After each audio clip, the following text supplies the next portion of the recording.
Is the follow-up to the wildly popular Nike Epic React a dramatic improvement, or just more of the same? Let's find out.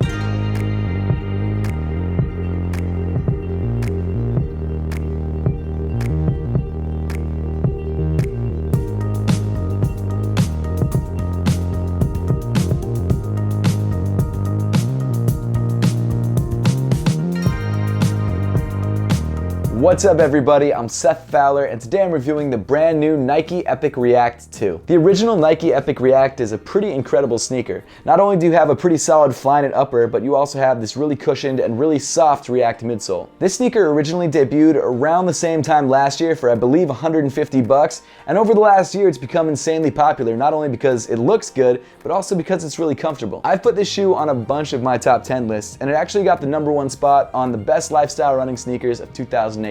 So when I heard that Nike had a follow-up, I was intrigued because I love the original sneaker so much. But when I actually started to read about this shoe, I realized it's pretty similar. To be fair, if it ain't broke, don't fix it, and I think that's pretty much what they're going for with the Epic React 2. It's a very similar shoe with some minor improvements. Also, this light blue colorway is the first colorway they made available on the Nike Plus app, and I've got to be honest, not exactly my thing. It's got a very sort of feminine feel to it. Nothing wrong with that, but just not something I see myself rocking on a regular basis. So why don't we jump right into the sneaker itself and start to find the differences and the similarities between the original Epic React and the Epic React 2. The first thing you'll notice about this shoe is this full one-piece Flyknit upper, and like I said before, this colorway comes in sort of a light blue. The Epic React 2's Flyknit is very similar to its predecessor, except it does feel slightly more stiff and slightly more structured. And that's definitely a good thing, especially if you're running in this sneaker, but to be completely honest, it's not that noticeable. The toe box still has these perforations, which allows for great airflow, which in turn means great breathability. That's always sort of been a plus for me with this Flyknit upper. It's been incredibly breathable and never a shoe that I got too hot in. As you move up on the sneaker, you've got these two foam feeling fuse overlay pods, which actually house the eyelets. The original Epic React only had one pod per side,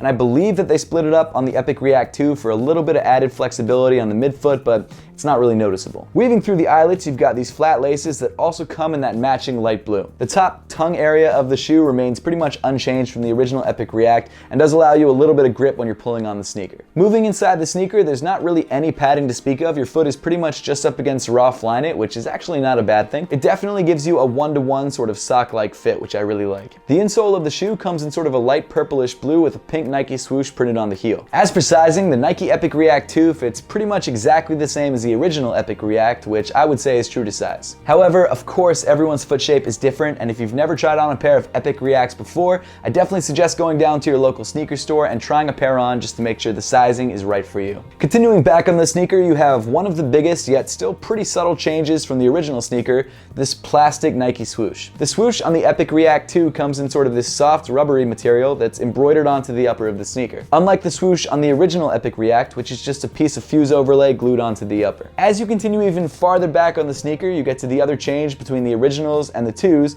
and that's this TPU heel counter. Honestly, it does make a difference. The original Epic React sort of had this fabric overlay feeling piece of material, which did still lock your foot into the shoe, but this one just does a better job. It's not a massive improvement by any stretch of the imagination, but it is a relatively noticeable difference. Then moving around to the heel of the sneaker, you've got this light blue pull tab with the words Epic React written in green. Moving down the sneaker, you get to this light blue React midsole. The midsole remains pretty much unchanged from the original Epic React, and honestly I think that's a good thing because it was one of the best parts of the sneaker. It's very comfortable and soft without feeling unstable, which of course is a good thing, and it provides a nice sort of bounce back on strides. I guess really the only difference between the 2s and the originals is that they sort of airbrush this green mist over the back half of the midsole, which, I mean, it's there. I don't mind it, I don't hate it, it's just kinda an extra touch. And then, like the original, you've got this pink TPU heel clip for added stability, which I've gotta say, seems to work pretty well. And then finally on the bottom of the sneaker, you've got these two rubber traction pads on the toe and on the heel, and as you can see, they sort of fade from a semi-translucent blue to this sort of hot pink. And then, like the original, the center of the midsole remains exposed React foam. The foam does tend to wear down relatively quickly, but it doesn't seem to affect function, it just doesn't look that great, which I guess isn't too big of a deal. Overall, the $150 Nike Epic React 2 is a slight improvement over the original.